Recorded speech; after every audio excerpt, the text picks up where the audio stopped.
Assalamualaikum warahmatullahi wabarakatuh.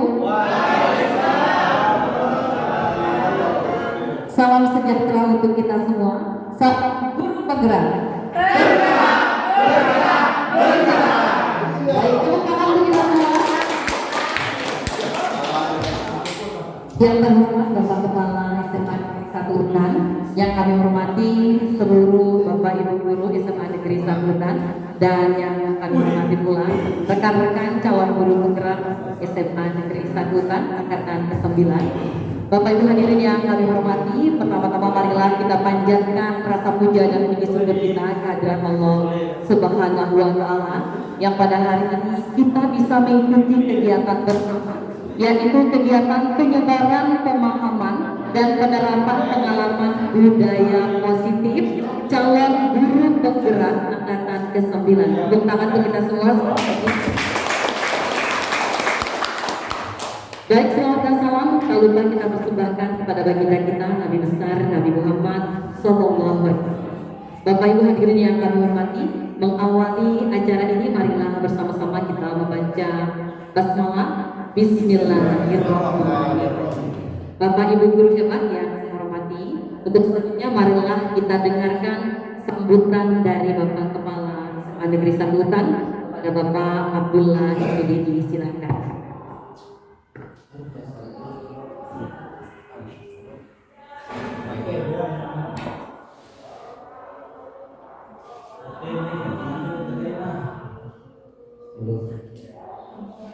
Assalamualaikum warahmatullahi wabarakatuh.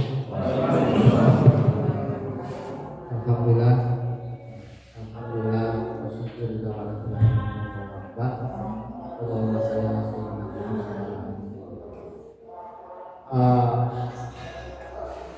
CGP angkatan ke-9 yang saya hormati, Bapak Ibu guru hebat SMA Negeri 1 Utan. Sebelum saya melibatkan pemahaman dan penerapan pengalaman yang positif, terima kasih pada rekan-rekan bahwa setiap kegiatan yang dilaksanakan oleh baik kementerian, Dikbud, BGP maupun oleh BPMP ada 4 yang sebenarnya saya kemukakan pada saat rapat nanti. Ada 4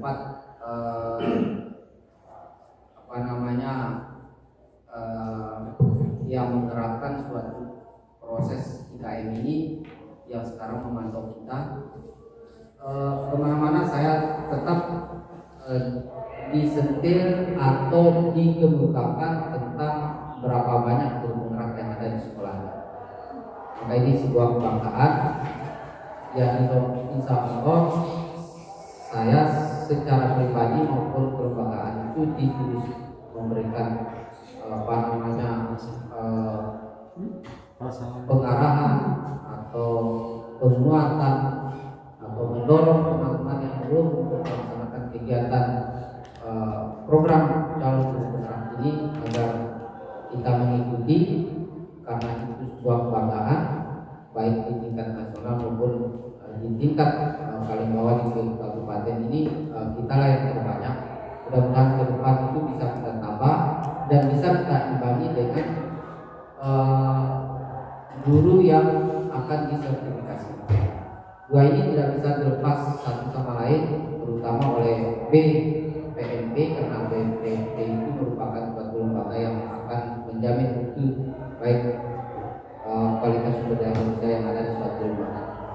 Jadi mudah-mudahan apa yang menjadi lembaga kita ini bisa kita realisasikan sampai kita melaksanakan proses pendidikan, proses pembelajaran dengan proses paradigma baru yang ditemukan pada kami.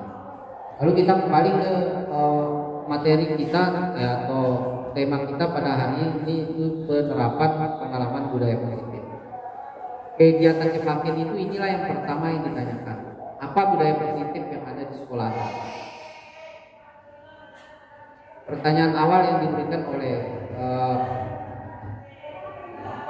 Kabit Kebudayaan yang ada di Dikbud NTB itu apa budaya positif yang sudah Anda laksanakan di sekolah. Saya tidak bisa memungkiri lalu saya mengatakan baru 3 bulan melaksanakan tugas, tidak bisa. Apapun model dan bentuk kegiatan positif yang sudah kita laksanakan, itulah hasil jerih payah kita selama kita melaksanakan KKN. Nah, mudah-mudahan dengan kegiatan ini bisa kita menciptakan budaya positif. Kalau ada 10 TGP yang ada di sini atau 15 TGP yang ada di SMA Negeri 1 Intan, maka 15 itu budaya positif yang kita ciptakan lalu kita budayakan di anak-anak, maka itulah sebuah prestasi sekolah yang kita banggakan sehingga bisa kita inilah yang pertama yang ditanyakan di seluruh sekolah ketika kepala sekolah itu mengadakan evaluasi apa budaya positif yang sudah Anda laksanakan atau dikerjakan di SMA Negeri 1 Intan. Ada budaya positif yang kita buat program sendiri melalui Pak Modar, itu akan pagi bersama, tapi mereka itu menginginkan brandnya itu dengan kearifan lokal. Ini dibentuk oleh partai itu dengan menggunakan konotasi bahasa Indonesia. Nah, mereka menginginkan supaya kita itu buatlah brand dengan kearifan lokal. Baik kearifan lokalnya itu tidak hilang, tidak punah. Misalnya kalau acaranya partai itu kan bangun tertentu, bangun batokok atau apapun bentuknya yang model budaya positif itulah kita kembangkan dengan kita kemas dengan kearifan lokalnya. Misalnya contoh di budaya itu Sabtu budaya itu kita kemas dengan mangan berma, makan batokok ini dengan menggunakan pakaian adat supaya adat kebiasaan masyarakat kita yang positif itu tidak akan punah. Nah, mudah-mudahan dengan budaya positif ini kita berbagi ke SMA lain dengan model yang sama tapi brand yang berbeda di SMA lain, lalu kita imbaskan besok. Baru juga di tingkat nasional itu ditanya apa hal yang positif yang Anda sudah kerjakan di di sekolah penggerak selama 3 bulan pelaksanaan program PSP yang ada di SMA Negeri 1 Intan. Itu 2 aja baru yang saya angkat. Yang pertama aja itu 2000 itu, dan yang kedua Pak Dep punya. Mudah-mudahan hari ini bisa kita tambah 7 atau 8 guru itu bisa memberikan hal budaya positif terhadap pelaksanaan kegiatan pembelajaran kita. Nah, itu mungkin yang dapat saya sampaikan. Mungkin lebih banyak nanti kita kupas di rapat rutin. Ada 5 kegiatan kita di rapat rutin itu. Ada yang penguatan dari kementerian melalui Direktur Jenderal Pendidikan Menengah, lalu ada penguatannya dari Dikbud, lalu ada penguatannya dari BGP, lalu ada penguatannya dari BPMP. Jadi ini kita bahas agak panjang lah nanti kita membicarakan ini, karena ini sebagai tindak lanjut. Mudah-mudahan teman-teman tidak ada yang pulang. Karena apa? Karena harus kita tindak lanjuti, harus kita realisasikan. Karena itu sudah janji kita. Pak Bos dulu membuat komitmen dengan 4 lembaga itu, ya harus Bapak Ibu harus melaksanakan. Jadi ya artinya kita menjalankan, karena konsekuensi dulu waktu Pak Bos memberikan komitmennya itu harus menindaklanjuti apa yang kita laksanakan, terutama di program guru penggerak dan program sekolah penggerak. Mudah-mudahan nanti teman-teman tidak dulu pulang, kita ramaikan musyawarah kita tentang tindak lanjut pelaksanaan sekolah penggerak. Jadi nggak kena tusepan program pemerintah. Saya rasa program ini siapapun pemerintahnya tetap berlanjut modelnya ini.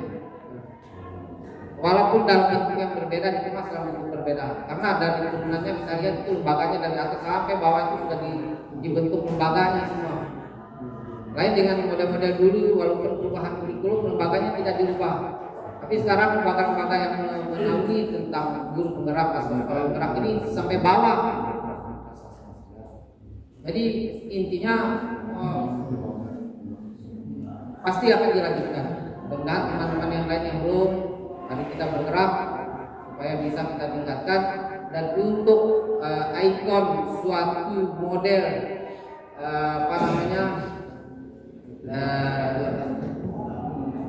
menggunakan tangan, menggunakan gestur tubuh, menggunakan apapun bentuknya, ya kita upayakan untuk bisa kita jadikan budaya. Misalnya contoh kalau ada yang bisa buat program escaping, mungkin nanti kita tantang KTD atau siapapun untuk bisa dijadikan untuk escapingnya sekolah.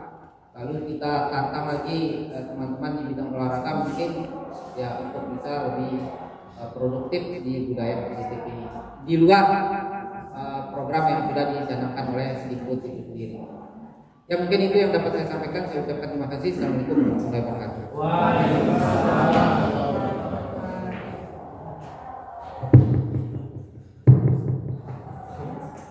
Baik, terima kasih kami sampaikan kepada Bapak Kepala Sekolah Bapak Abdullah Isbidi sudah menyampaikan sambutan dan arahan untuk kami semua pada hari ini.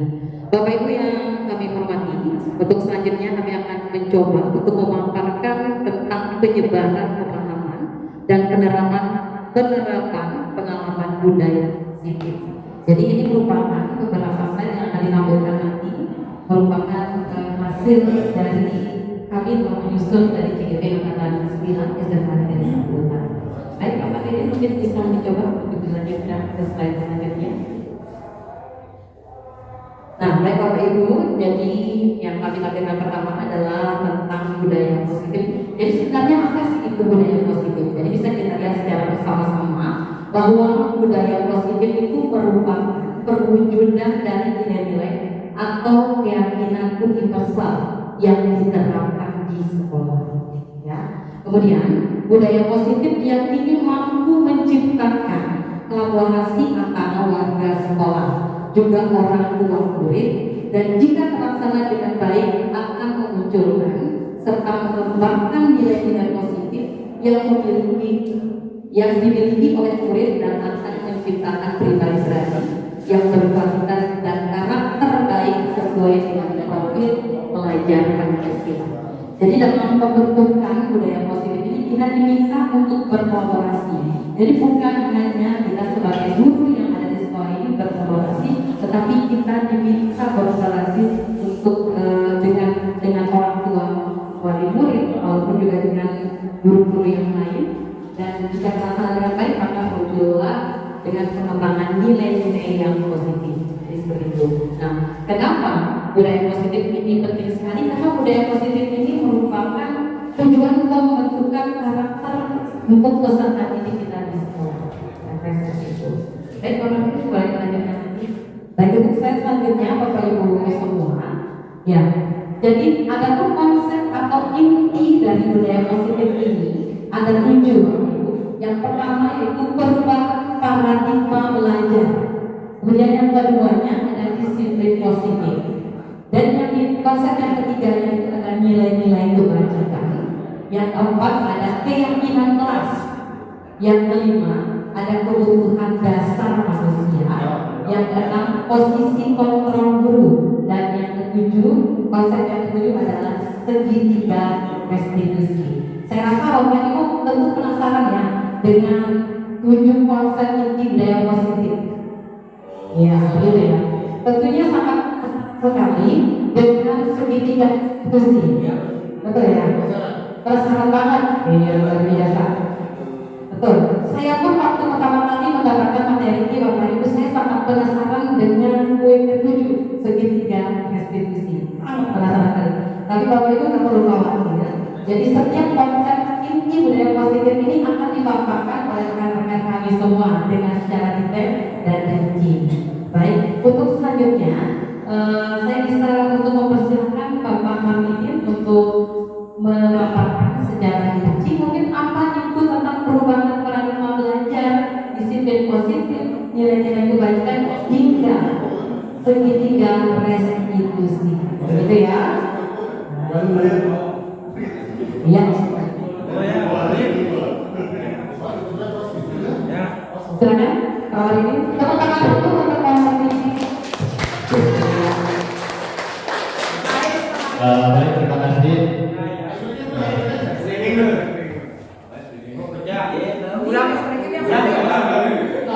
Masih baru ya. Jadi masih saya pengennya dengan ini aja mengucapkan kalau saya bilang selamat pagi, Bapak Ibu jawab pagi merdeka. pagi-pagi merdeka. Baik Bapak Ibu, kita mulai ya. Selamat pagi. Luar biasa, kita beri tepuk tangan untuk kita semua dulu. Baik, di sini saya akan menjelaskan tentang perubahan paradigma. Tadi di budaya berpikir sudah dijelaskan ada 7 poin penting yang akan kita bahas di budaya berpikir. Jadi yang pertama yang kita bahas yaitu perubahan paradigma. Nah, di sini kita akan mengadakan simulasi, kita akan mengadakan permainan tertentu. Ini namanya permainannya kegiatan kepala tangan. Nah, perintahnya adalah Bapak Ibu silakan tuliskan di secari kertas berupa barang atau sesuatu yang berharga. Silakan tuliskan nanti di secari kertas barang atau sesuatu yang Bapak Ibu anggap itu paling berharga. Ya, silakan ditulis.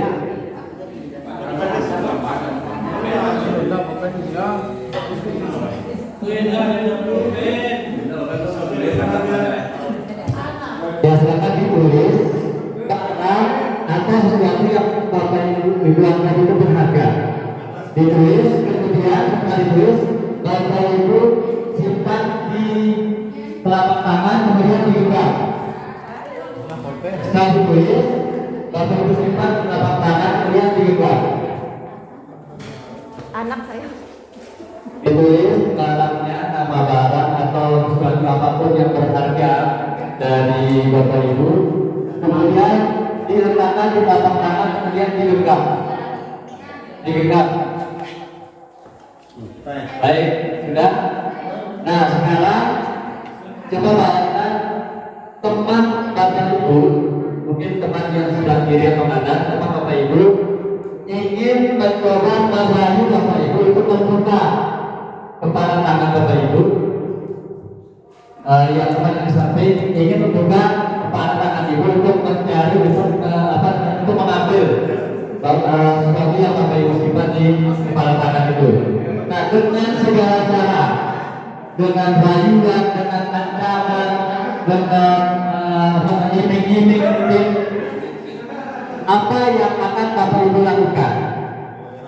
Ya, jadi kira-kira apa yang akan Bapak Ibu lakukan jika sesuatu yang berharga itu Bapak Ibu genggam, kemudian teman Bapak Ibu ingin mencoba mengambil dengan cara merayu, mengancam, mengiming-iming? Apa yang akan Bapak Ibu lakukan? Kira-kira ya, kira-kira apa yang akan Bapak Ibu lakukan? Ya, baik, saya minta pendapat Bapak Ibu ya. Ibu dulu bagaimana? Saya akan melakukannya dan saya tidak akan memberikan celah atau peluang untuk merubah apa yang ada di genggaman saya. Luar biasa Bapak Ibu. Itu jawaban dari Ibu Nur. Jadi Ibu Nur akan mempertahankan ya. Alasannya tadi apa alasannya? Alasannya mungkin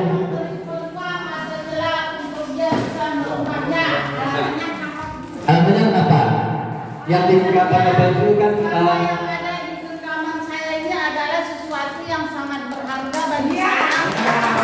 Nyawa saya separuh dari saya. luar biasa Bapak Ibu. Kita tangan untuk Ibu Nur. Mungkin ada dari Bapak Ibu yang punya jawaban lain tanpa beliau benar.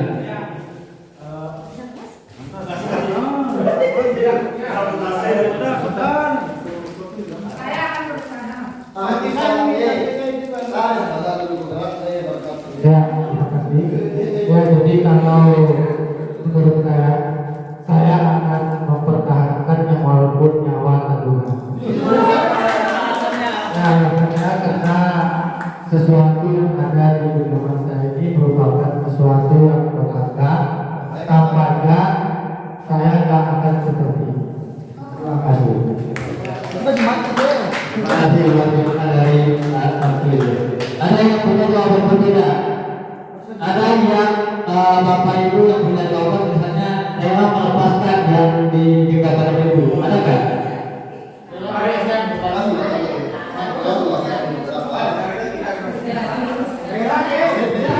Oke.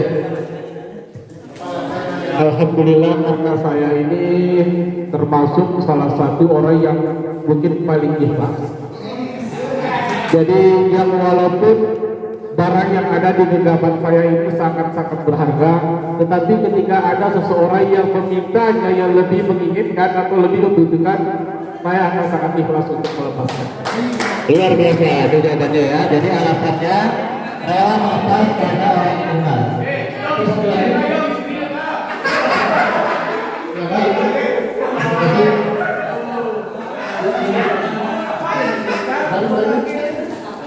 Jadi orang yang ada di dalam teman saya ini akan lepas tergantung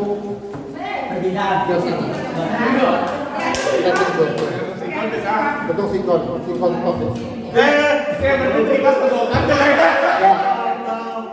Jika sesuatu ini juga kebetulan keputusan saya tadi, jika sesuatu ini sangat dibutuhkan oleh orang itu dengan berbagai mungkin rayuan ataupun imbalan mungkin, boleh jadi itu akan dilepaskan, gitu. Jika cocok dengan harga menjadi keputusan. Baik. Seperti itu. Baik, terima kasih. Saya ada lagi satu.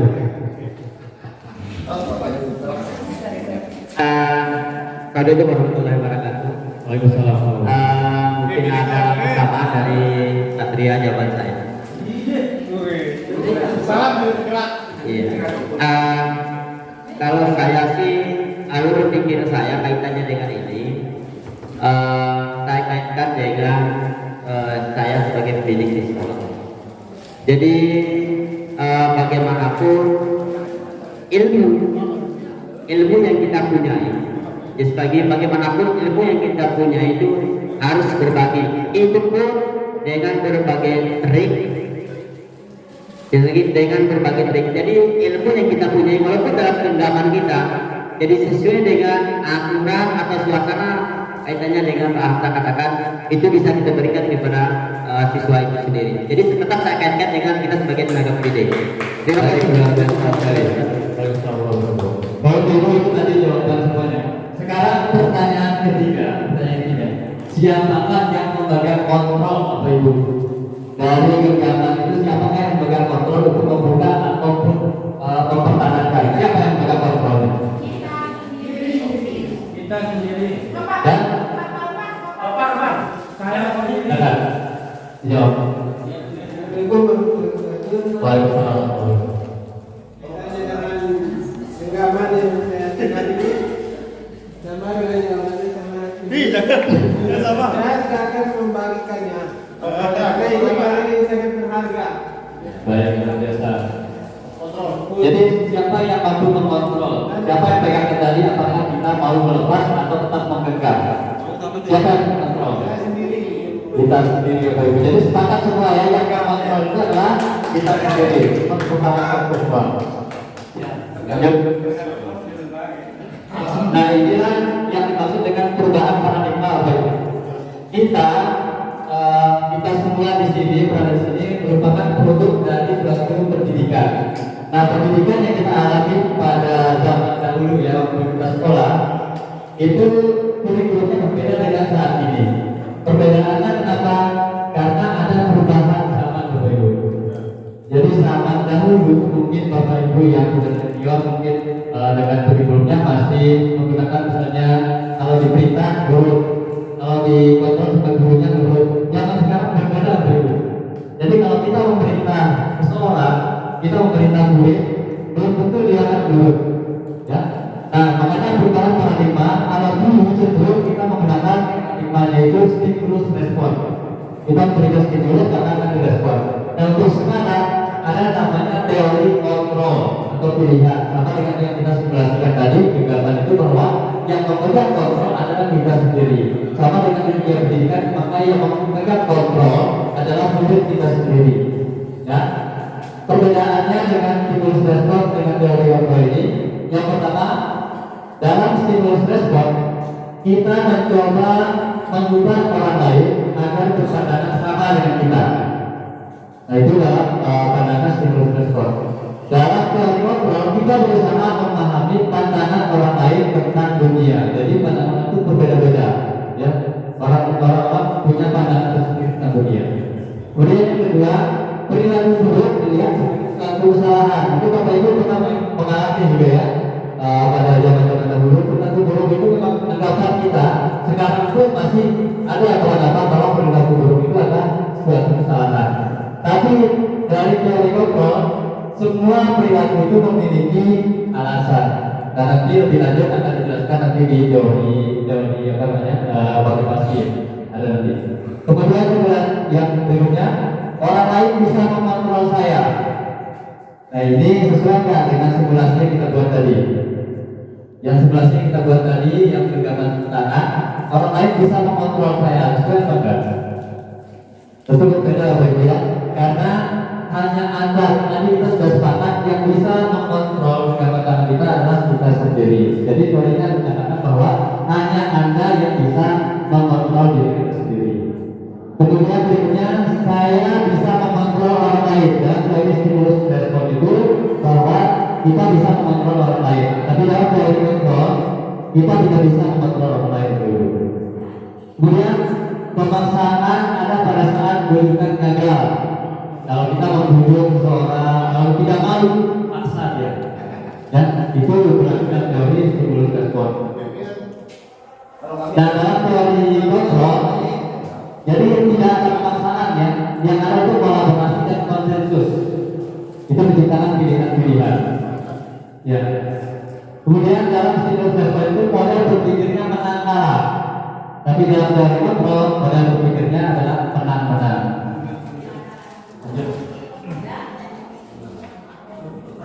Nah, kemudian mungkin sering kita dengar ya, makna dari kata disiplin. Apa kata disiplin menurut Bapak Ibu?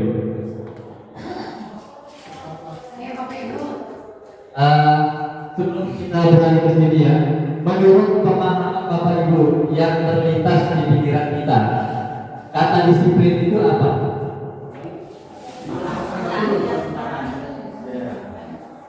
Ikut aturan. Baik, terima kasih Pak. Jadi pertama disiplin itu ikut aturan. Ada lagi yang lain? Tepat waktu. Ada lagi? Makna disiplin yang Bapak Ibu pahami. Sebelum kita masuk ke sini ya.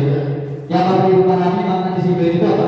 Tadi aturan, tepat waktu. Itu makna disiplin ya. Nah, makna sebenarnya kata disiplin itu berasal dari bahasa Latin disiplina yang artinya belajar. Itu makna sebenarnya kata disiplin itu. Makna asal dari kata ini berkonotasi dengan disiplin diri. Sebelumnya mungkin kita menjalankan disiplin seperti yang digunakan Pak tadi bahwa taat aturan. Kenapa kita taat aturan? Mungkin dari segi mungkin takut dihukum atau ingin mendapatkan pujian, makanya kita disiplin. Sebenarnya bukan seperti itu makna disiplin. Ya, dalam budaya kita kata disiplin adalah berubah menjadi sesuatu yang dilakukan seseorang pada orang lain untuk mendapatkan kepatuhan. Itu yang selama ini kita pahami. Kerja berikan umum adalah menggunakan kata disiplin dengan ketidaknyamanan. Karena kita untuk menjalankan disiplin itu seperti misalnya kita masuk jam 7.00. Karena kita ada rasa ketidaknyamanan ya untuk datang tepat waktu, ya takut terlambat. Nah, itu kita gunakannya. Nah, sebenarnya sebagai pendidik, tujuan kita adalah menciptakan anak-anak yang memiliki disiplin diri. Ini penting betul, disiplin diri. Sehingga mereka bisa berperilaku dengan mengacu pada nilai kebajikan universal. Jadi makna sebenarnya kata disiplin itu bukan kata aturan, bukan kata hukuman, bukan karena mengharapkan kebencian, tapi meyakini di dalam diri kita akan nilai-nilai kebajikan. Yang nilai-nilai kebajikan yang kita yakini itulah yang menimbulkan sikap disiplin pada diri kita sendiri. Nanti akan dijelaskan lebih lanjut. Kemudian apa sebenarnya disiplin diri? Karena tadi hubungan disiplin diri dengan teori kontrol tadi. Nah, dalam teori kontrol yang pertama, Anda tidak bisa mengontrol orang lain, hanya Anda yang bisa mengontrol diri Anda. Nah, ini berhubungan dengan disiplin diri. Jadi kalau kita tidak diri kita, keyakinan atau meyakini diri dari kebaikan, maka disiplin itu tidak akan tercipta dulu.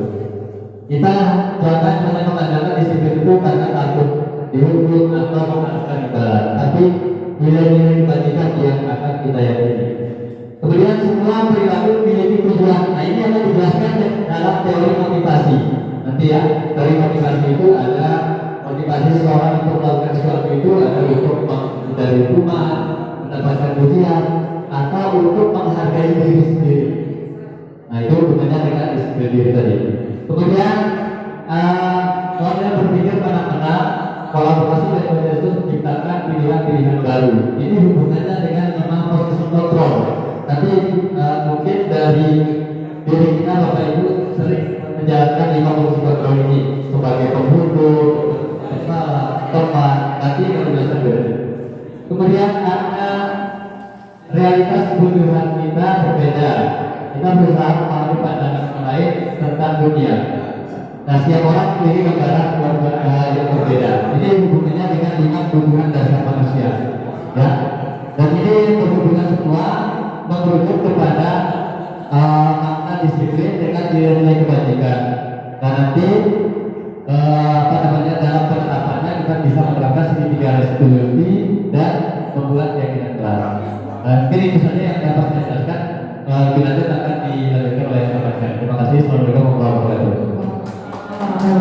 Baik, luar biasa sekali penyampaiannya Pak Martin. Kami sampaikan terima kasih. Mungkin dari teman-teman semua, rekan-rekan itu semua, ada tanggapan atau mungkin ada pertanyaan. Ya, tanggapannya dari Pak Hamzah. Ya. Bismillahirrahmanirrahim. Assalamualaikum warahmatullahi wabarakatuh. Ini bukan tanggapan Asri. Asri dulu dibacakan ya. Asrinya adalah menghitung hari. Dulunya menghitung hari. Menghitung hari. Dua terdapat dengan tiga terdapat dengan 5 tambah 3 sebenarnya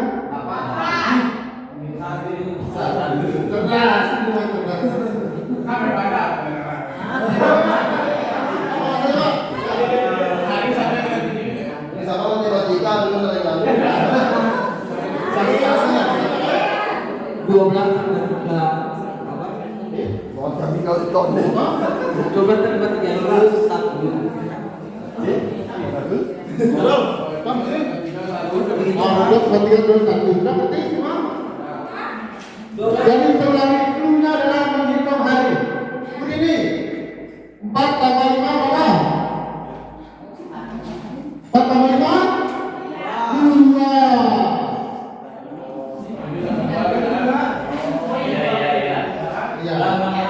Oke?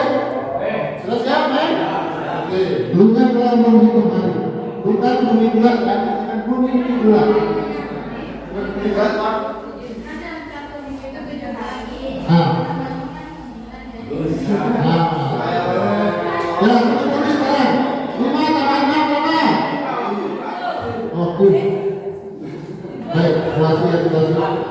Itu Pak?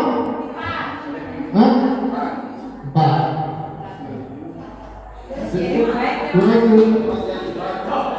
Baik, terima kasih Bapak Hamzah, Bapak Hamzah dulu. Iya. Baik, untuk selanjutnya pemaparan selanjutnya akan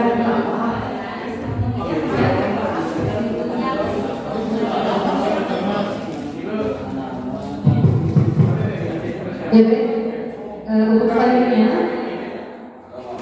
akan disampaikan oleh Bapak Abdul Qadir Latif. Silakan.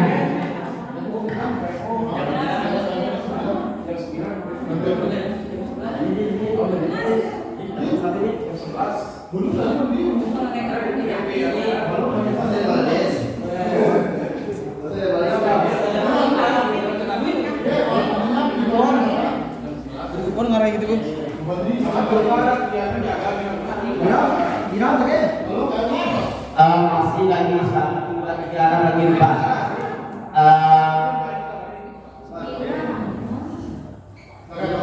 Baik, Bapak Bapak, kita lanjut lagi dengan nilai-nilai kebajikan dalam hidup. segera. Nah, apa sih yang disebut dengan nilai kebajikan itu? Nah, kalau dilihat dari itu adalah sifat positif manusia yang merupakan tujuan mulia yang ingin dicapai oleh setiap individu. Nah, sikap positif ini akan tergambar dalam profil pelajar Pancasila yang ada 6 kalimatnya. Jadi nilai yang positif atau nilai kebajikan ini sudah tergambar semua dalam profil Pancasila. Nah, proyek daripada nilai-nilai kebajikan itu ada sekian banyak. Mulai dari kewirausahaan, kemudian kebersihan, komitmen, belas kasih, percaya diri, kemudian bertujuan, enggak merasa, gotong royong. Jadi sudah tergambar semua dalam poin-poin daripada profil Pancasila. Kemudian rajin, kesantunan, kreatif, semangat. Itu posisi daripada kolom ini pasti sudah tergambar dalam 6 daripada isi daripada profil Pancasila. Kemudian integritas juga. Integritas ini maksudnya di mana, kemudian baik hati, adil, bersahaja, dan sebagainya. Jadi sudah ada dalam pelajaran profil Pancasila.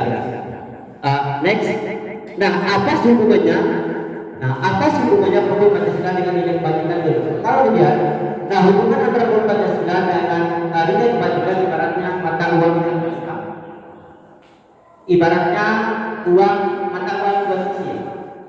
Nah, profil Pancasila dengan nilai kebajikan itu erat.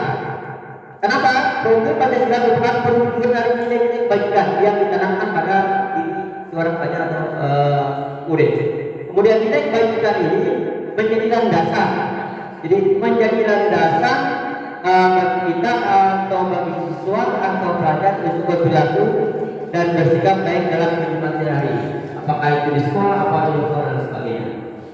Kemudian next.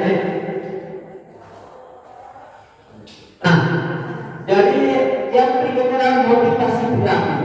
Nah, motivasi perilaku ini ada 3 acuan yang kita harus perhatikan.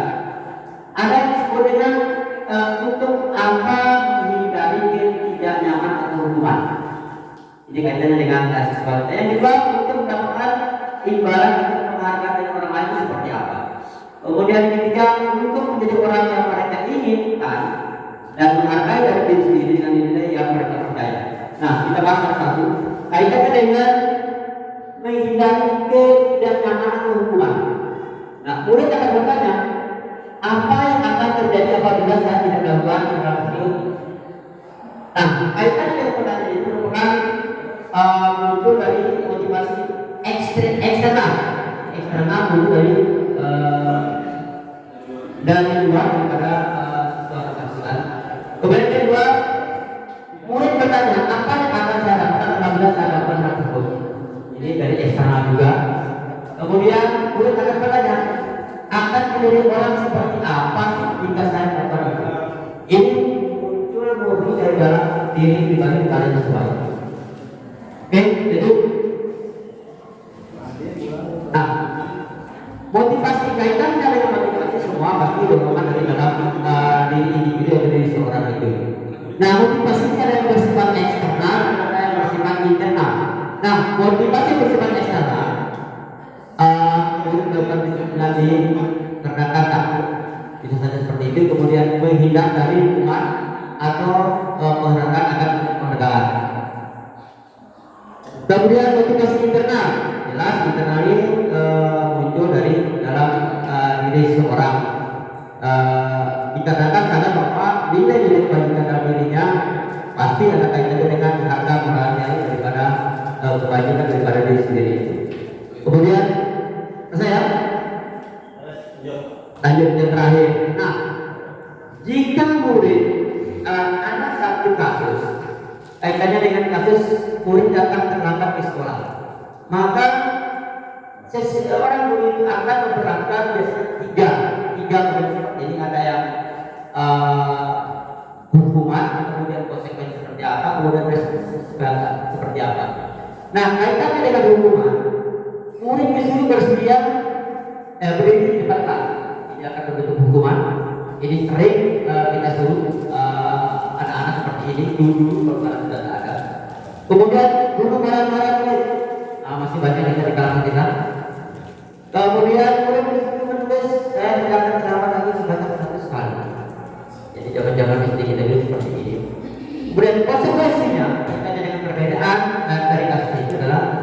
Guru memberikan konsekuensi berada dalam kelas selama istirahat berlangsung. Kemudian guru tegas dan murid menghormati peraturan. Kemudian restitusinya, apa itu restitusi? Tidak ada yang bisa restitusi? Restitusi. Tidak ada bapak. Restitusi. Mungkin ada di CGB? Ibu Ida? Memulihkan kembali. Jadi pemulihan kembali dari kasus yang pernah dilakukan. Nah, restitusinya guru menandakan keyakinan kelas yang ikhlas, disepakati dan guru membantu. Kemudian menyelesaikan masalah, murid terbuka dan menghormati dirinya dengan orang lain dan orang lain. Jadi mungkin segitu sekilas kaitannya dengan perbedaan penyelesaian kasus yang dilakukan oleh seorang murid. Mungkin demikian yang dapat saya sampaikan. Terima kasih. Assalamualaikum warahmatullahi wabarakatuh. Baik, terima kasih Bapak anggota melalui SPD. Baik, untuk materi yang selanjutnya akan dilanjutkan oleh Ibu Sulina SPD. Silakan Ibu.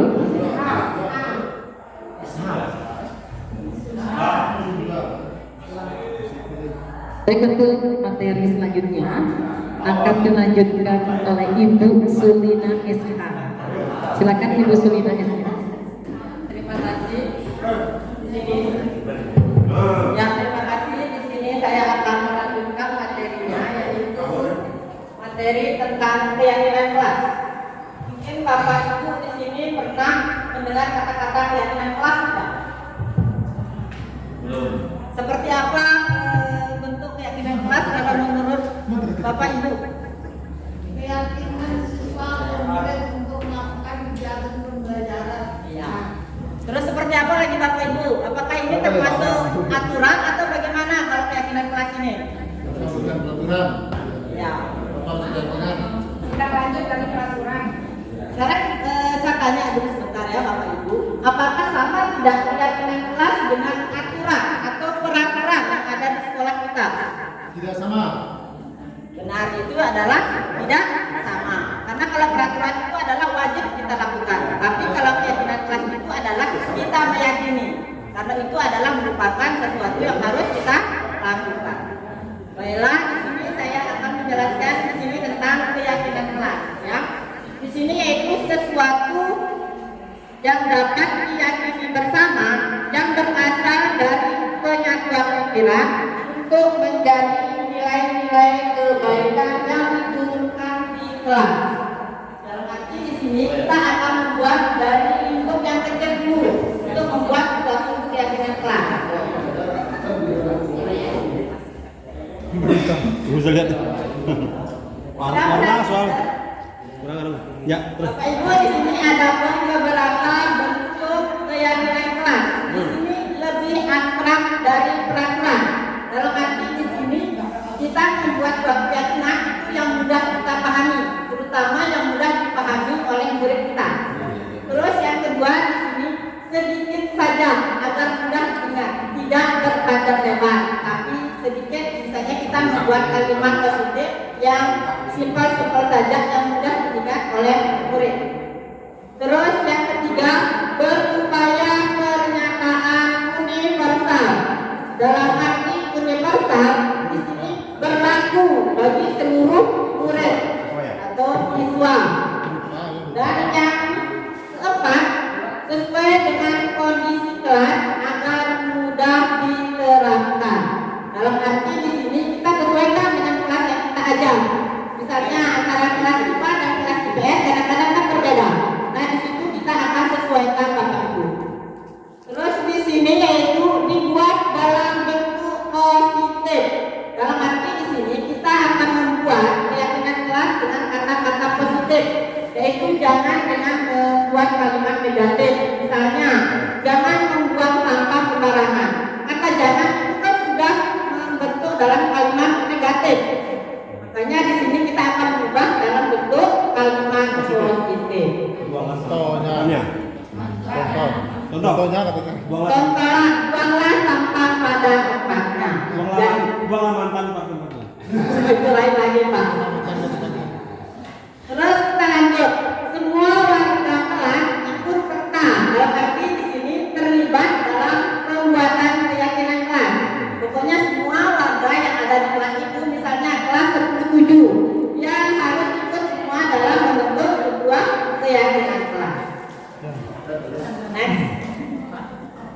Di sini pun ada beberapa langkah dalam membuat keyakinan kelas.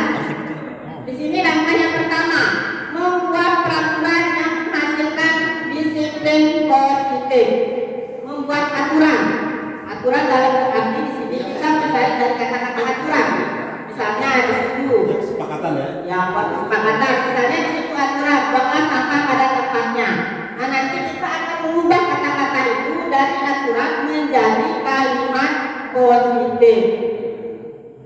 Terus itu menyaringkan kalimat positif dengan nilai-nilai kebajikan.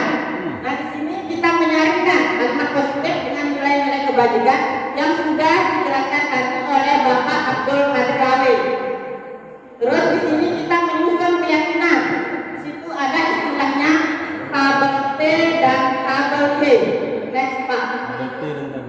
Pak Arif, tabel T dan Y. Nah di sini tabel T di sini ada yang tampak dan tidak tampak. Dalam arti di sini ada beberapa contohnya. Di situ tampak seperti misalnya tampak menjalin kolaborasi. Kalau dia tidak tampak berarti sering bekerja sendiri. Artinya bertolak belakang. Terus di sini mengembangkan gaya hidup sehat.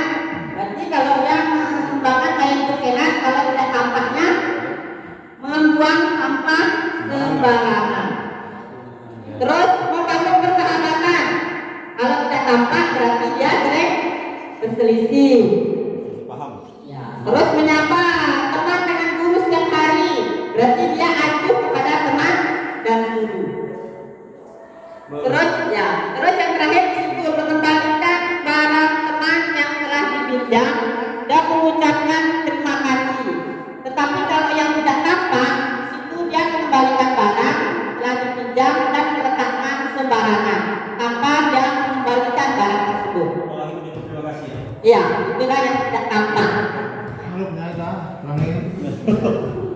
Kita lanjutkan tabel Y. Ya, next. Tabel Y di sini adalah ada berbentuk Y. Di situ ada 3. Dalam bentuknya di situ terlihat, terdengar, dan berperilaku. Misalnya terdengar. Nah, misalnya kalau terdengar, seseorang sedang berbicara. Kalau terlihat berarti dia menyimak. Terus berperilaku seperti apa? Yaitu memberikan senyum. Ya Bapak Ibu? Nah, itulah dalam bentuk Y, ya, terdengar, terlihat, dan berperilaku. Ya. Terus kita lanjut ke kembali yang tadi sudah. Terus selanjutnya di sini langkah keyakinan kelas, yaitu peran dan guru. Peran guru dan murid. Ya. Peran guru dan murid. Peran guru sebagai apa Bapak Ibu? Kita perannya sebagai apa? Ya, sebagai pendidik atau pengajar atau menuntun, membimbing. Tetapi kalau murid perannya sebagai apa? Belajar. Itu adalah kita semua masing-masing mempunyai peran. Nah, yang terakhir di sini langkahnya yaitu mengulas kembali keyakinan yang sudah disepakati. Artinya kita memberikan penguatan atau mengulas kembali keyakinan apa yang akan kita terapkan nanti di dalam kelas. Ya Bapak Ibu. Nah, sebelumnya sekarang Bapak Ibu bisa membedakan apakah aturan atau adanya suatu nilai-nilai kebajikan yaitu dengan lem berikut ini. Mana linknya? Ada lagi. Oh, sudah. Bapak Ibu bisa minta tolong sekarang coba Bapak Ibu bisa tidak membedakan antara aturan dengan nilai-nilai kebajikan yang di situ berdasarkan suatu keyakinan. Ya, Bapak Ibu, jadi linknya sudah dibagikan di grup pembelajaran. Jadi Bapak Ibu bisa mengaksesnya langsung dan bisa memberi tanggapan dari. Ya, saya tambahkan sedikit penjelasan dari Bu Sulina. Jadi mungkin saya pertegas sekali lagi maksudnya. Jadi di situ sudah ada 4 bagian. Jadi tolong diklasifikasi mana yang aturan dan mana yang tidak jelas.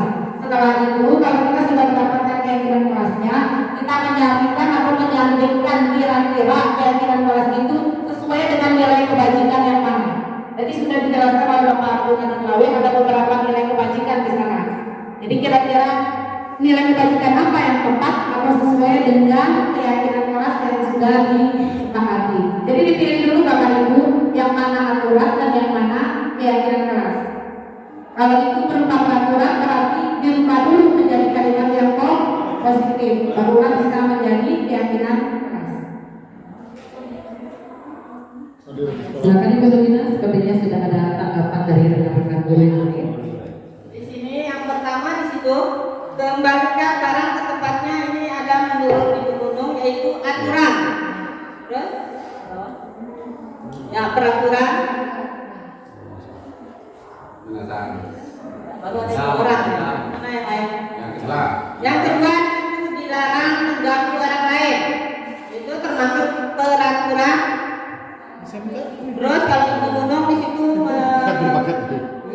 menjelaskan itu tentang kebajikan.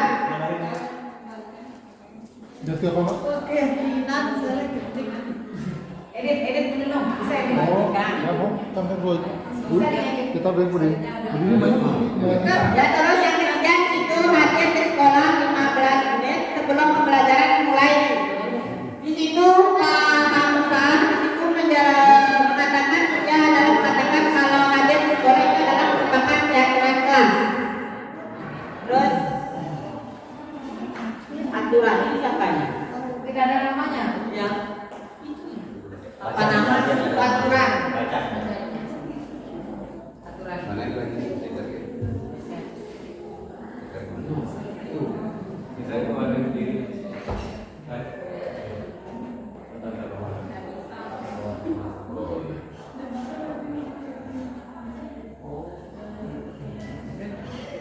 Lanjut ke berjalan di kelas dan koridor. Apakah termasuk keyakinan atau aturan ini Bapak Ibu?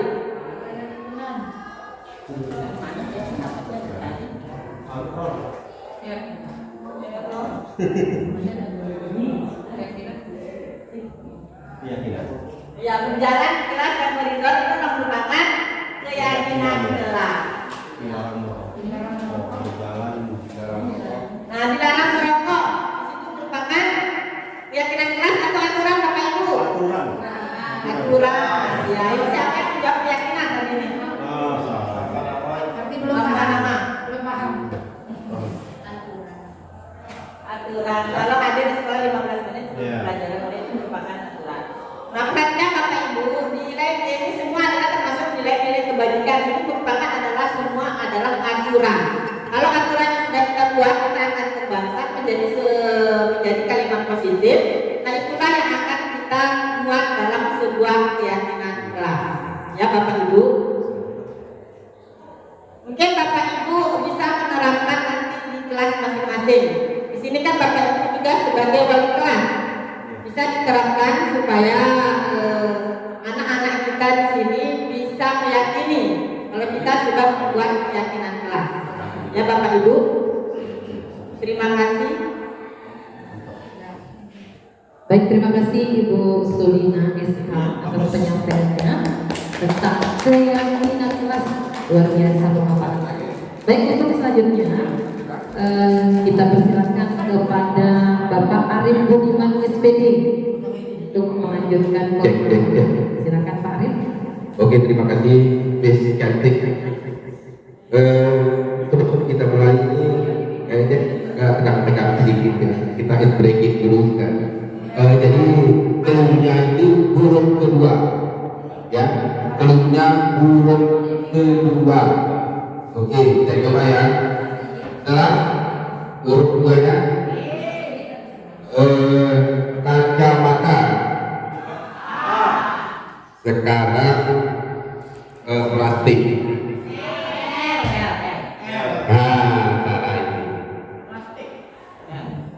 Huruf kedua, ya, sekali lagi. Kan ada saya bilang sekarang. Tadi kan sekarang plastik. Sekarang plastik itu apa? Itu betul kita lanjut ya. Kemudian yang selanjutnya papan, huruf keduanya buku. Kalau habis bentar kita ngantuk. Oke, kita lanjutkan lagi.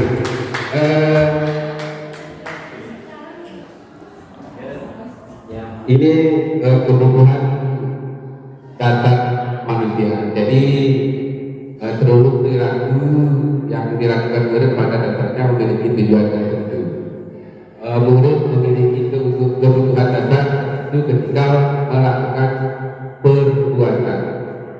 Yang pertama kebutuhan bertahan hidup, contohnya ya makan, dan itu masuk kebutuhan bertahan hidup. Kemudian kebutuhan cinta kasih sayang, murid ingin diterima dan dihargai. Selanjutnya kebutuhan penguasaan, yaitu kebutuhan pengakuan atas kemampuannya.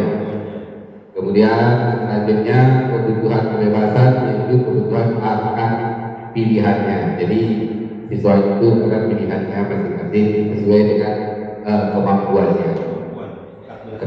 Kemudian kebutuhan kesenangan, yaitu kebutuhan untuk selalu merasa senang, merasa bahagia, bermain, semuanya itu masuk ke situ. Next. Oke. Jadi ini ada kasus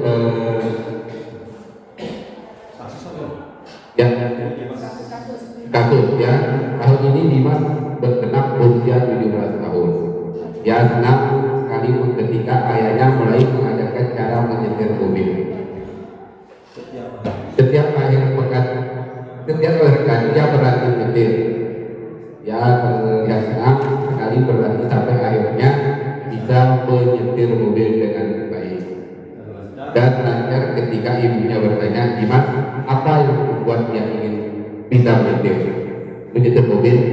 Ketika menjawab jawaban Dimas adalah seperti ini, kebutuhan apa yang ingin dia penuhi.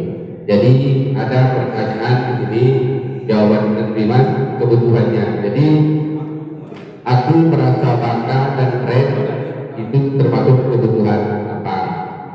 Kemudian bisa dijawab dengan yang satu jawab saja. Aku merasa bangga dan keren itu termasuk kebutuhan apa Bapak Ibu? Siapa yang bisa?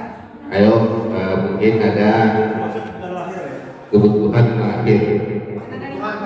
Ada 5 kebutuhan dasarnya. Kebutuhan bertahan hidup, penguasaan, kemudian kebebasan, Kesenangan. Jadi kira-kira Yang pertama itu aku merasa bangga dan keren itu termasuk kebutuhan apa? Kesenangan. Aku merasa bangga dan keren. Ya. Dari kelima kebutuhan dasar tadi, kira-kira kebutuhan dasar Kebutuhan yang mana? Dengan jawaban yang masuk yang Bapak Ibu yang itu. Ibu, ini kan aku merasa bangga dan keren itu ini jawaban Dimas itu termasuk kebutuhan apa? Jadi ada 5. Yang pertama apa yang bilang tadi bilang? Bertahan hidup, kebutuhan cinta sayang, manusia, kebebasan, kesenangan, dan penguasaan. Kembali ke tadi. Jawabannya Ibu kesenangan.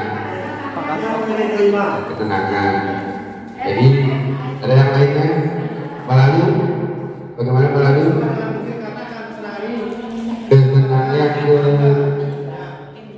kesenangan juga. Kemudian Ibu Riri,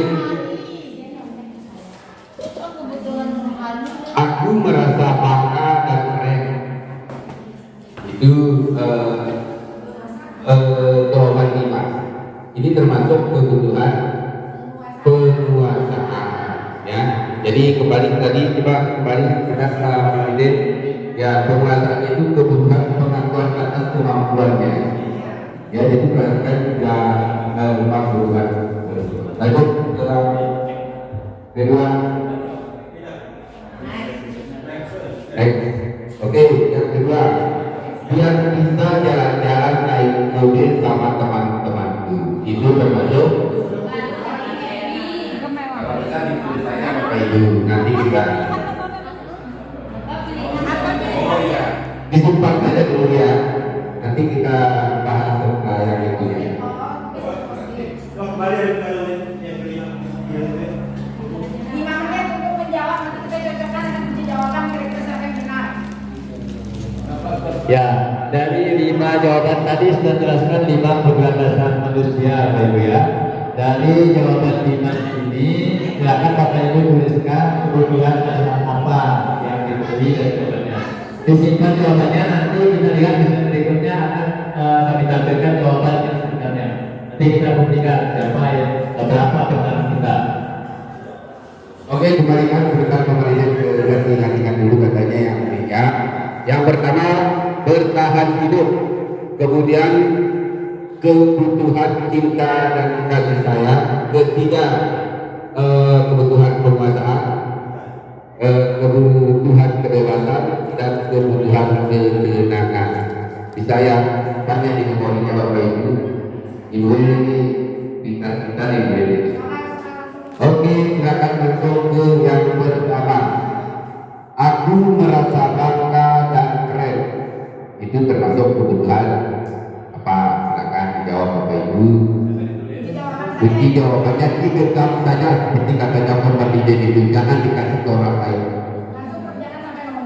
Langsung jangan sampai nomor 4. Yang kedua, biar bisa jalan-jalan naik gunung sama teman-temanku. Mau kesenangan, Ya, kebebasan. kebebasan, aku senang bisa pergi ke tempat yang aku suka. Ya, yang ketiga, aku senang bisa pergi ke tempat yang aku suka. Itu termasuk kebutuhan apanya. Kemudian yang keempat, menyetir mobil itu terus. Oke, sudah Bapak Ibu, sekarang kita kasih ke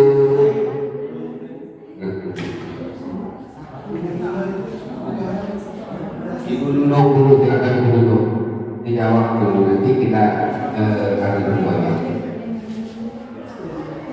Yang pertama Ibu Nunung silakan.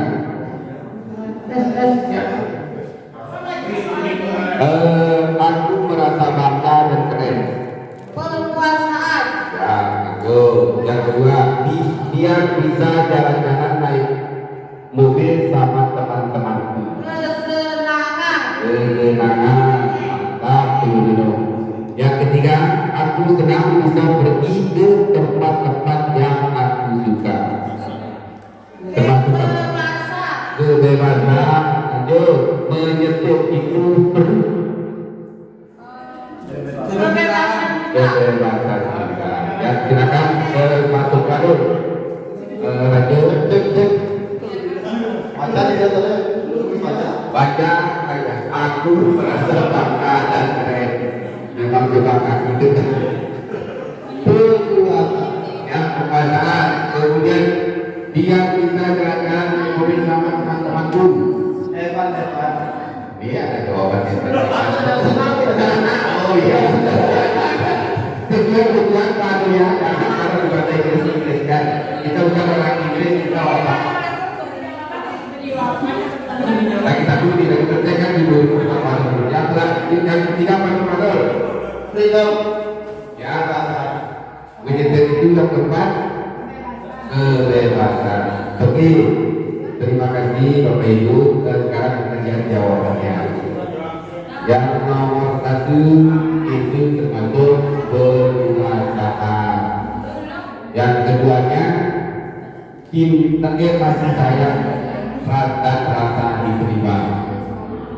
Kemudian aku senang bisa pergi ke tempat itu kebebasan. Untuk ini sama jawaban dulu. Yang terakhir kesenangan di SDM dan Jakarta atau kalau lagi. Oke, mungkin itu saja. Lanjut. Silakan ke Ibu Murwanda NP. Baik, terima kasih teman-teman untuk Bapak Arif Budiman, dan untuk slide materi selanjutnya akan dipaparkan oleh Ibu Nurul Waida. Pada Ibu. disilakan. Bismillahirrahmanirrahim. Assalamualaikum warahmatullahi wabarakatuh. Oke, sebelum saya lanjutkan dengan pemaparan saya tentang posisi kontrol, mungkin terlebih dahulu saya ingin supaya lebih terarah diskusi kita, saya ingin menjabarkan benang merah dari materi sampai dengan materi yang saya sampaikan sekarang. Jadi tadi sudah dijelaskan tentang disiplin positif. Di dalam disiplin positif itu tadi sudah dijabarkan bahwa ada yang dinamakan dengan aturan. Jadi aturan-aturan yang berlaku dalam kehidupan kita, seperti misalnya aturan berlalu lintas harus memakai helm, itu sebenarnya sudah merupakan disiplin positif. Hanya masih dituangkan dalam bentuk aturan. Kemudian yang kedua adalah nilai-nilai kebajikan. Nah, dalam setiap aturan itu pasti akan mengandung nilai kebajikan. Contoh, memakai helm saat berkendaraan. Nilai kebajikannya adalah keselamatan dan keamanan. Itu adalah nilai kebajikannya. Kemudian setelah nilai kebajikan tadi, yang ketiga adalah menyusun keyakinan kelas tadi.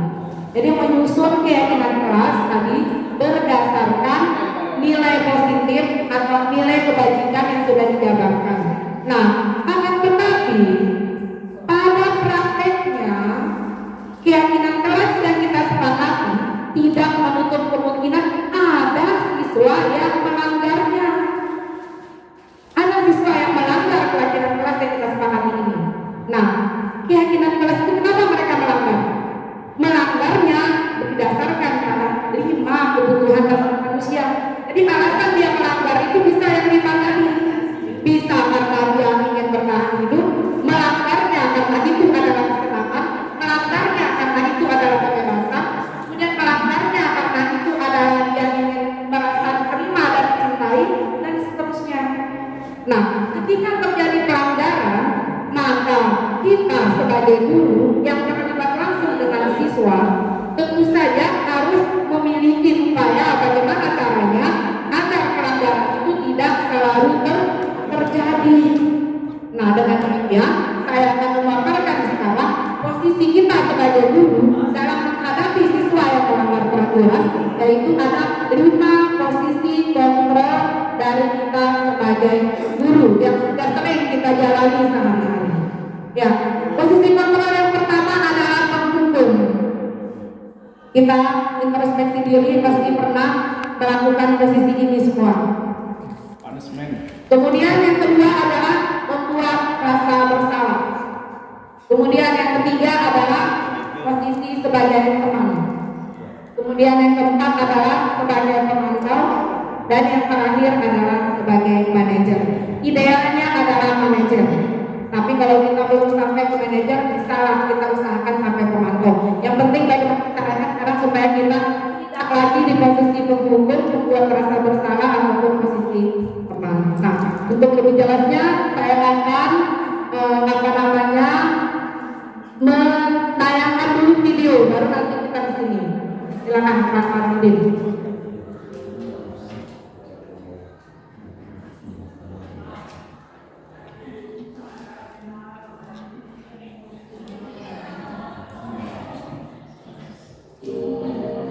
Ya, ini adalah bagian posisi penghukum. Kita lihat apa saja yang kita lakukan ketika kita berada di posisi penghukum. Satria ada. Pada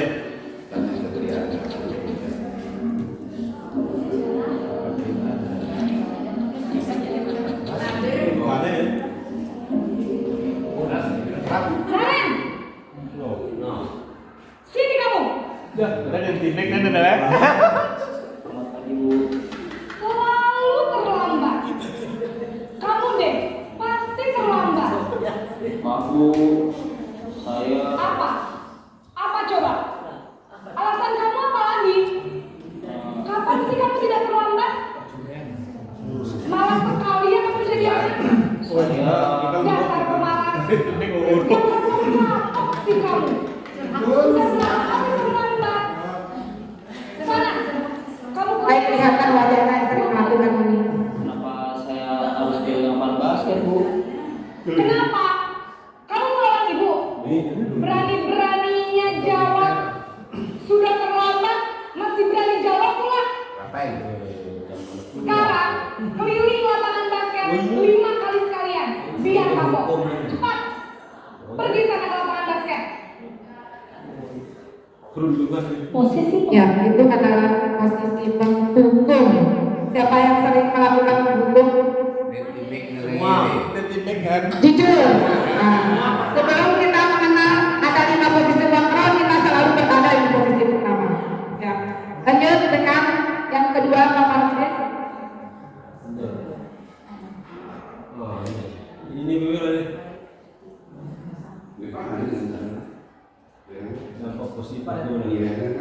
menjadi Ya, itu adalah dampak dari posisi penghukum. Murid menjadi pendendam atau tidak menyukai gurunya. Oleh karena itu, setelah penghukum lebih cepat-cepat berlari ke posisi depan ya, Bapak Ibu, supaya tidak begitu. Ya, yang kedua adalah posisi membuat merasa bersalah. Kira-kira bagaimana modelnya?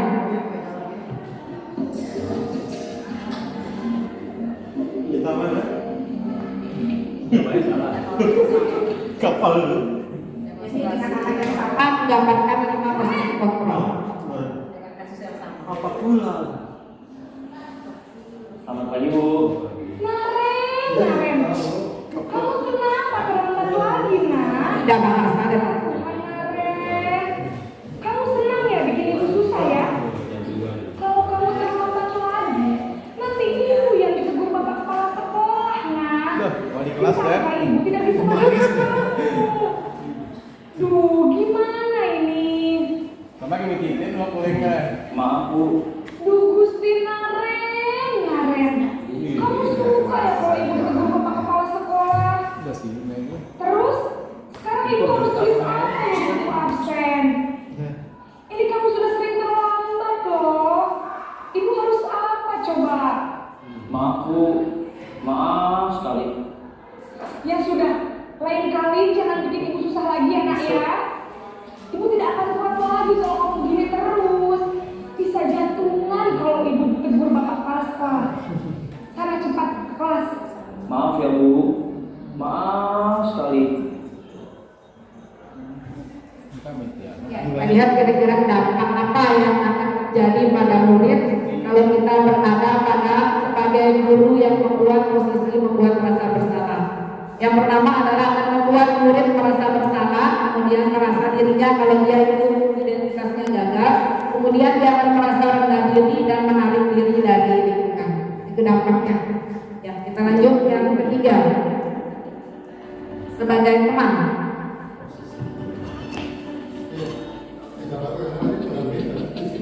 Naren lagi. Sakit. Tapi pedemin ya, bukan dia pasang borok pedemin. Naren!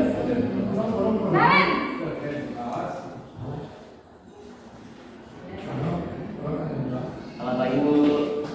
Wah, sudah jam berapa ini nak? Terlambat lagi ya sayang. Iya Bu. Kamu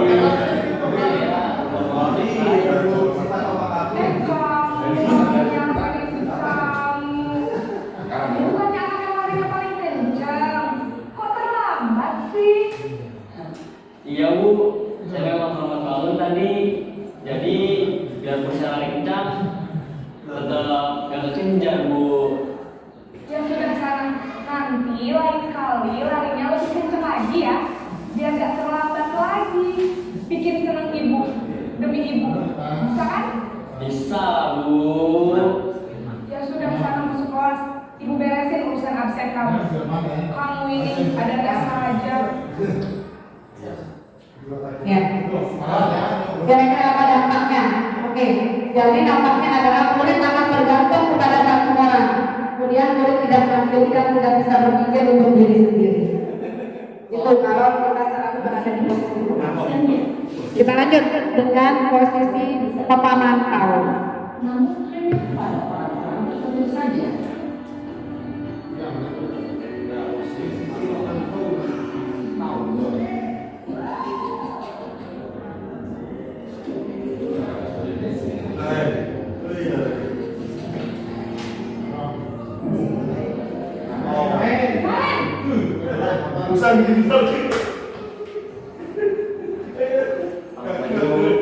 Naren, apa peraturan sekolah kita tentang jam berapa kita harus masuk sekolah, Nak? Kita harus di sekolah jam 7, Bu. Iya betul, sekarang sudah jam 7.20. Naren sudah tahu konsekuensinya jika terlambat hadir. Paham, Bu.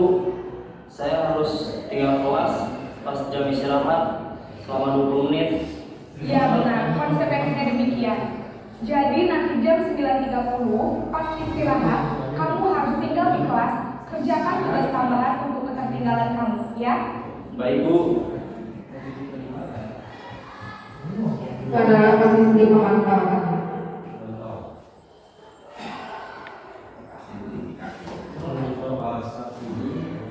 Jadi pada saat posisi pemantau kita sudah mengenal konsekuensi di sini. Jadi bukan hukuman lagi. Jadi kalau pada posisi penghukum, membuat rasa bersalah dan hukuman tadi, kita masih menempatkan sesuatu untuk tindakannya itu sebagai hukuman. Tapi pada saat pemantau kita sudah mulai menjalankan konsekuensi.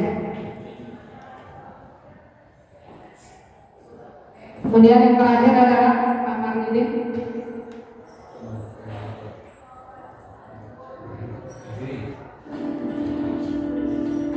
Yang ini adalah posisi manajer.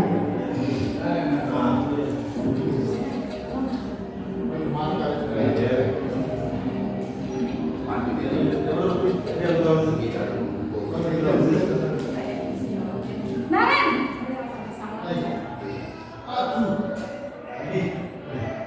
Selamat pagi, Bu. Selamat pagi, Naren. Maaf, Bu. Saya terlambat. Iya, sekolah masuknya jam 7, sekarang sudah jam 7.20. Jadi sekarang bagaimana ini, Naren? Maaf, Bu. Saya lupa tahu alarm saya semalam. Baiklah, menurut kamu, keyakinan sekolah yang mana yang perlu kamu tingkatkan? Menghargai diri sendiri dan orang lain mungkin, ya, Bu. Setuju. Jadi, apakah Naren meyakini prinsip saling menghormati tersebut? Iya, Bu. Saya meyakininya. Apakah Naren bersedia memperbaiki masalah keterlambatan ini? Bersedia, Bu. Bagaimana kamu akan memperbaiki masalah keterlambatan ini? Saya akan coba untuk tidak lupa menyetel alarm saya. Baik, kalau Naren penyetel alarm di rumah, ada orang yang kira-kira bisa bantu mengingatkan tidak? Ada, Bu. Kakak saya, Kak Emma. Ada lagi selain Kak Emma? Selain Kak Emma, ada ibu saya. Baik, jadi yang mengingatkan Naren adalah Kak Emma dan ibu kamu, ya? Kira-kira akan mulai setel alarm kapan nih, Naren? Setelah pulang sekolah, akan segera saya lakukan. Baik, jadi Naren akan setel alarm untuk bangun besok pagi dan akan diingatkan oleh kakak dan ibu dan Naren, ya? Ada lagi yang kamu lakukan, Naren? Agar tidak terlambat bangun lagi. Tidak ada, Bu. Baik, Naren. Terima kasih untuk kerjasama kamu. Sekarang kamu perlu kembali ke kelas untuk belajar. Baik, Bu. Terima kasih. Ya, demikian tadi sudah saya tanyakan. Nah, ada yang ingin berpendapat mungkin Bapak Ibu? Kira-kira bedanya tadi antara kelima posisi itu intinya adalah bagaimana? Kira-kira mungkin perbedaannya yang paling mendasar di antara 5 posisi tadi. Ini di sekolah kita kira-kira yang mana diterapkan? Sudah bertanya? Pendapatnya dulu Pak. Di antara semua posisi itu benang merah yang bisa ditarik itu perbedaannya. Oh ya. Nah, di sini jelas sekali bahwa masing-masing kelima posisi kontrol tadi dan video contoh videonya. Kalau kita kaitkan dengan yang sudah dilakukan di sekolah kita, sepertinya pemantau dan manajer belum jalan. Kemudian teman ada beberapa yang melakukan itu, pembuat rasa bersalah. Yang paling banyak kayaknya penghukum. Ya, pemantau sudah mulai ya. Penghukum dan mungkin ada sebagian yang pembuat rasa bersalah. Jadi perubahan paradigma ini yang ingin dibentuk dalam pendidikan guru honorer ini agar kita bisa menerapkan minimal sebagai pemantau pada posisi kontrol guru. Jangan sampai penghukum, pembuat pasal-pasal dan teman. Minimal pemantau.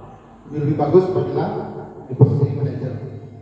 Nah, yang jadi masalah adalah tadi dikatakan oleh Pak Satria bahwa apakah akan bisa begitu siswa kita apabila kita atur, kita posisikan diri kita sebagai manajer.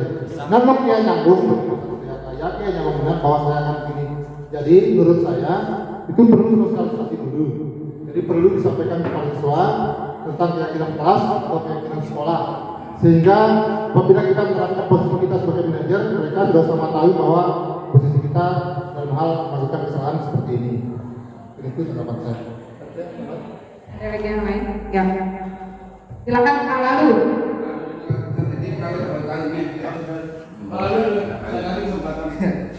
Bismillahirrahmanirrahim. Assalamualaikum warahmatullahi wabarakatuh. Oke, posisi kontrol guru yang main memang sangat penting sekali. Tadi mulai dari penghukum sampai terakhir dari yang strength, media sampai yang low. Ini sangat penting sekali karena memang ini yang ini karena kan siswanya bervariasi ya.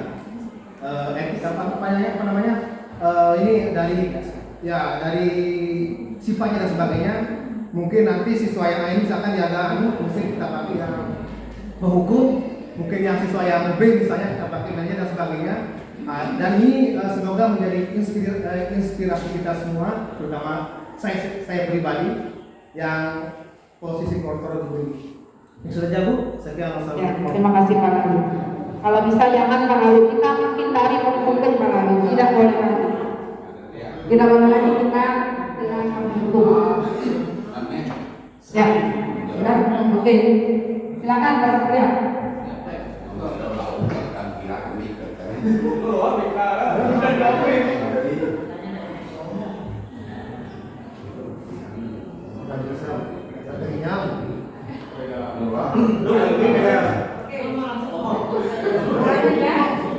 Oke, selanjutnya Pak Abidin.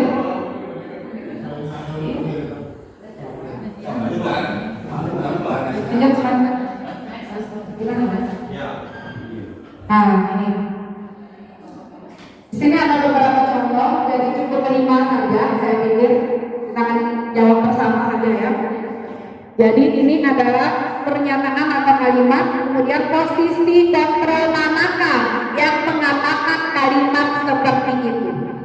Yang pertama, saya kecewa sekali dengan kamu. Kira-kira posisi kontrol yang mana?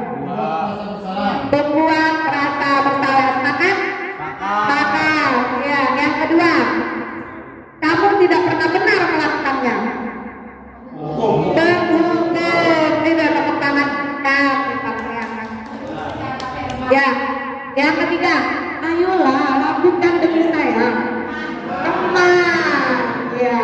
Kemudian yang keempat, apakah kamu mau mendapatkan stiker bintang hari ini? Ayo.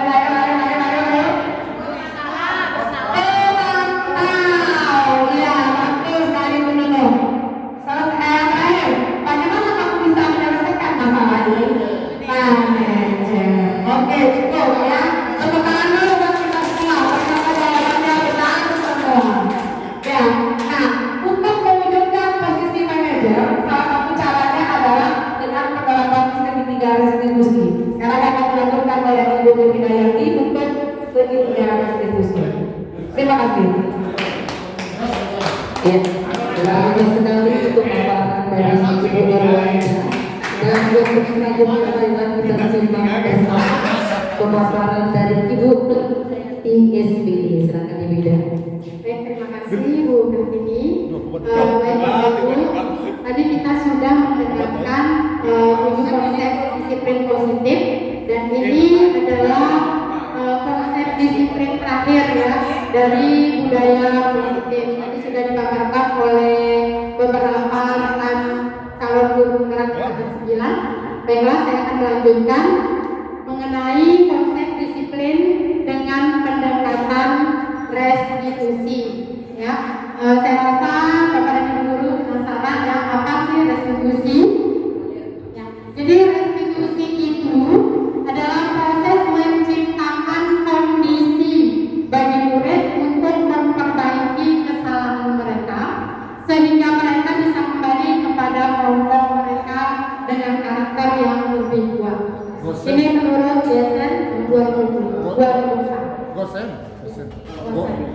Baik, jadi Bapak Ibu, segitiga restitusi ini ya sebenarnya tidak hanya bisa diterapkan pada murid-murid kita saja. Jadi Bapak Ibu, ketika kita memiliki anak di rumah, ponakan, kita juga bisa menerapkan segitiga restitusi ini. Jadi segitiga restitusi ini yang pertama ciri-cirinya, yang pertama menguatkan fokus pada solusi. Kemudian yang kedua, fokus pada karakter bukan pada tindakan. Yang ketiga, bukan menebus kesalahan tapi belajar dari kesalahan. Kemudian mencari kebutuhan dasar yang mendasari tindakan, tawaran bukan paksaan, memperbaiki hubungan dan menuntut untuk melihat keadaan diri. Segitiga restitusi ini bisa kita terapkan ketika kita menghadapi anak yang bermasalah, Bapak Ibu. Ya, nanti akan ada contohnya. Baik, next slide. Ya, selanjutnya. Jadi segitiga restitusi itu ada 3 ya. Yang pertama adalah menstabilkan identitas. Menstabilkan identitas ini tujuannya untuk membuat anak yang merasa gagal karena pernah berbuat salah menjadi positif pada dirinya. Contohnya seperti ini ya Bapak Ibu. Ketika anak berbuat salah, kemudian kita panggil, cenderung kita itu langsung menyalahkan anak. Misalnya anak salah, oh kamu ini salah, kenapa kamu begitu? Ya, tanpa kita mendengar alasan mereka itu kenapa. Jadi tidak boleh seperti itu. Jadi Bapak Ibu, kita harus mengembalikan rasa kepercayaannya diri dulu. Ketika anak berkelahi misalnya ya, ketika anak berkelahi, jadi kita tidak boleh menjudge dia, menyalahkan dia. Ya, kita bisa menggunakan kalimat seperti ini, berbuat salah itu suatu hal yang manusiawi. Artinya kita harus memahami apa yang dia lakukan terlebih dahulu, jangan langsung menyalahkannya. Nah, setelah dia sudah merasa dirinya percaya diri seperti itu ya, namanya anak ya, setelah berbuat salah misalnya dia berantem masih emosi nih ya, jadi kita kembalikan dulu buat dia stabil, merasa stabil dulu ya. Kemudian kita bisa berkata berbuat salah itu hal yang manusiawi, atau tidak ada manusia yang sempurna. Bapak dan Ibu juga pernah berbuat salah ya. Itu artinya bukan berarti kita mendukung bahwa apa yang dia perbuat itu benar. Tidak ya. Ini kita kembalikan dulu ya identitas gagalnya dia itu. Ya. Oke, next yang kedua, validasi kesalahan. Oke. Jadi tujuannya adalah kita membantu murid mengenal basis kebutuhan dasar yang ingin dipenuhinya ketika melakukan kesalahan itu.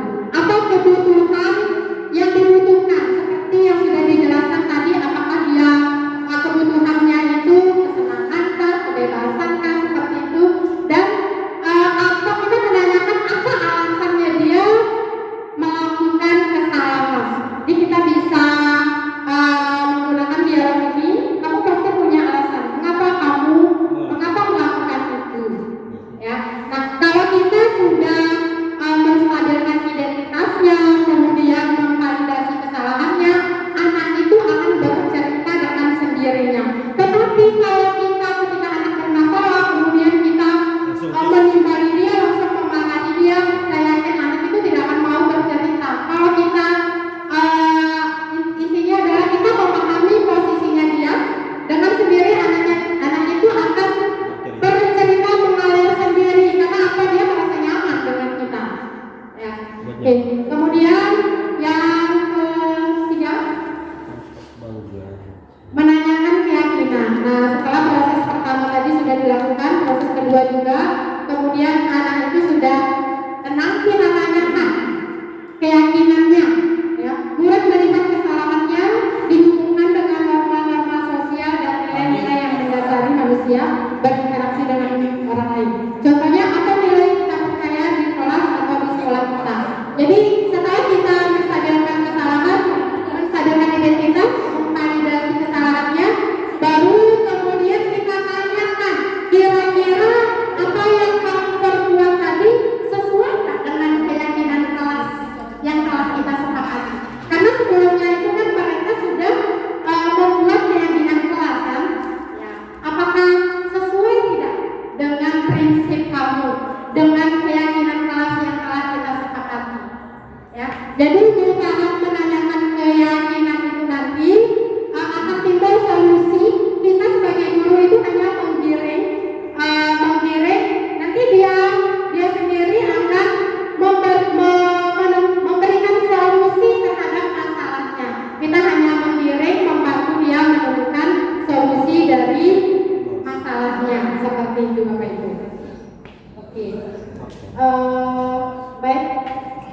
Jadi ini penerapan segitiga restitusi yang telah saya lakukan.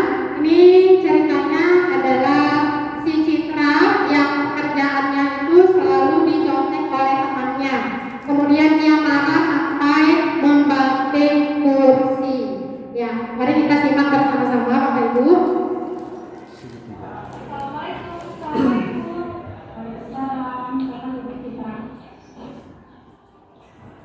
Kamu sudah tahu kenapa yang saya kamu tersebut? Ya Bu, karena saya berdekat dengan Tuhan. Habisnya saya kesal banget dengan dia Bu. Bu, kenapa kesal? Tuhan selalu mencontek tugas saya. Oh, jadi gitu. Wajar lah jika kamu marah dan kesal sama Tuhan. Manusia itu memang tidak ada yang sempurna. Jika ibu berada di posisi kamu pun sudah Itu dong.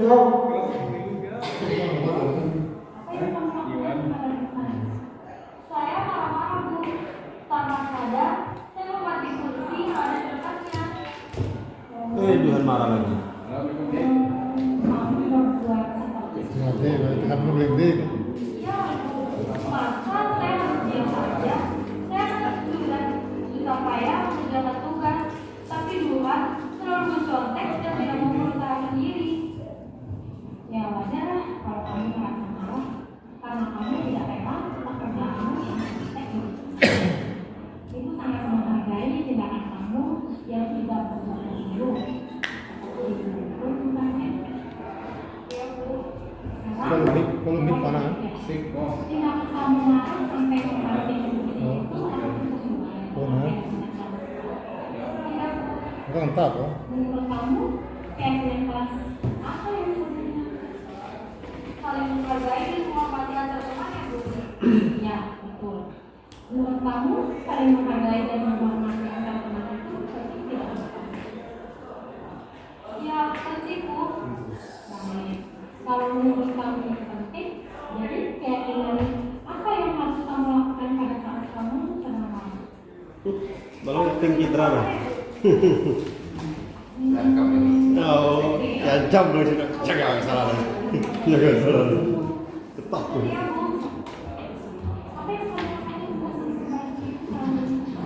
Saya harus bersabar dan menolak apa-apa saya. Kalau ada teman saya yang mencontek, saya akan melakukan guru mapel atau wali kelas saya Bu.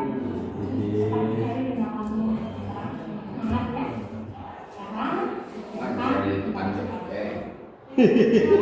Belajar. Baik, itu contoh praktik segitiga restitusi yang sudah diterapkan pada siswa ya. Ya. Oke, baik. Mungkin ada tambahan dari teman-teman.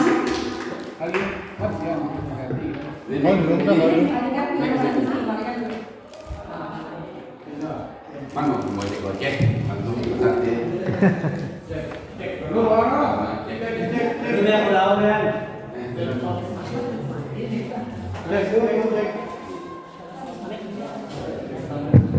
Cek.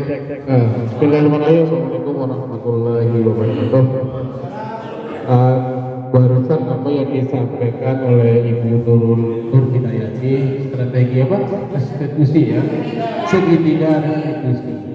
Nah, kalau di dalam pelayanan bimbingan dan konseling itu dinamakan risk improvement.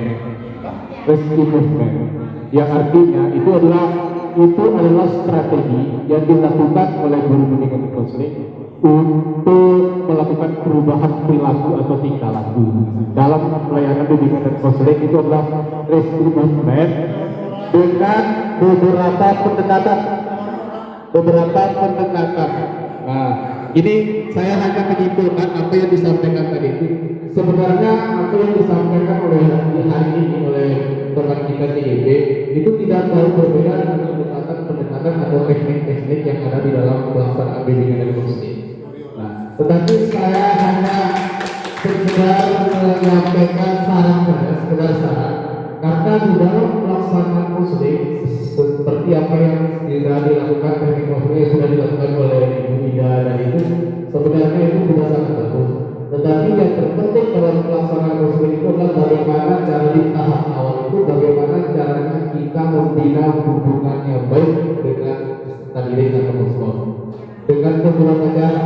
Yang pertama itu minta tolong tanya kabarnya dulu, jangan langsung ke permasalahannya, langsung tanyakan kabarnya. Bagaimana membina hubungan yang baik, kemudian memperjelas tujuan. Mungkin itu saja yang bisa saya sampaikan.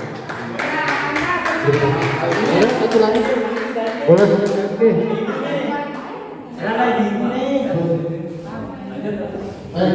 Terima kasih. Assalamualaikum warahmatullahi wabarakatuh. Menarik sekali yang disampaikan oleh Bu Hidayati tadi tentang segitiga restitusi. Yang kami pantau di BP itu kan dari tiga itu kan yang pertama menstabilkan identitas, yang kedua validasi tindakan yang salah, yang tiga menanyakan keyakinan. Yang dilakukan di BP hanya satu saja, yaitu nomor 2. Dan itu terbalik seharusnya. Selama ini kita lakukan adalah terbalik. Pertama kan langsung nanya, hampir pesanan baik. Adalah seharusnya itu nomor 2 itu. Nomor 2. Yang pertama adalah itu kita akan menstabilkan identitasnya dulu, dan kita pisahkan ya. Itu tekniknya. Lalu bisa dengan kesengatan dengan biasa panas lah biasa kesenangan. Kita tutup di luar, kan? Setelah itu kalau dia kita pancing dulu, baru yang kedua dan bilang kesenangan gini apa alasan itu nomor 2 Pak. Yang terjadi adalah nomor 1. Itu yang terjadi biasanya kita lakukan adalah nomor 1, nomor 2 dulu langsung tanya kemudian kesenangan guys. Itu biasanya. Dan yang ketiganya tidak pernah dilaksanakan. Menanyakan keyakinan kelas itu tidak pernah dilaksanakan. Keyakinan itu yang belum berusaha. Lupa sahabat sempur Kalau maaf lupa tadi saya sampaikan. Sebenarnya apa yang sudah kita jelaskan hari ini, sebenarnya sudah kita lakukan semua, yang walaupun ada beberapa. Tetapi ketika kita ingin menyelesaikan permasalahan mahasiswa, satu saja kuncinya Bapak Ibu. Kalau kita berbicara teori, mungkin kami di BP atau di bimbingan Indonesia sudah paham tentang teori. Yang terpenting untuk menyelesaikan masalah itu adalah suasana hati kita. Itu saja. Saya itu udah kita balik. Mungkin itu saja yang bisa saya sampaikan. DGP, maka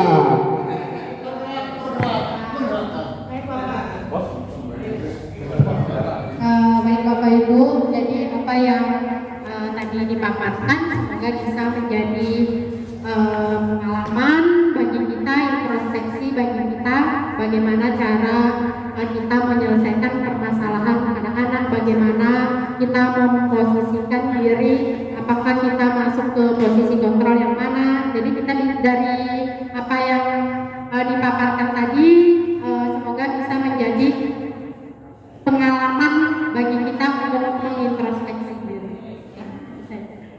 Ada tanggapan dari teman-teman CGP yang lain, silakan. Satu saja, terima kasih atas kolaborasinya hari ini. Hanya Allah Subhanahu wa Ta'ala yang bisa membalasnya.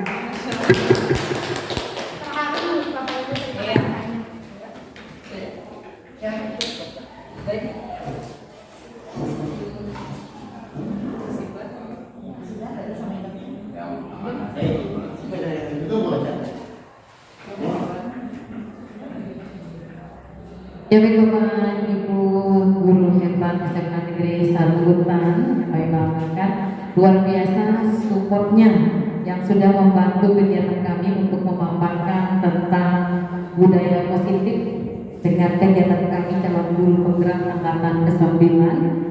Sekali lagi kami sampaikan terima kasih, lebih kurangnya atas berlangsungnya kegiatan ini kami mohon maaf sebanyak-banyaknya apabila ada kesalahan. Bapak Ibu yang kami hormati, jadi demikian seluruh rangkaian acara dan kegiatan tentang penyebaran pemahaman dan penerapan pengalaman budaya positif ini. Baik Bapak Ibu. Baiklah, Bapak Ibu yang kami hormati, marilah kita akhiri kegiatan ini dengan sama-sama dan hamdalah. Alhamdulillahirabbil alamin. Wabillahi taufiq wal hidayah. Wassalamualaikum warahmatullahi wabarakatuh. gratis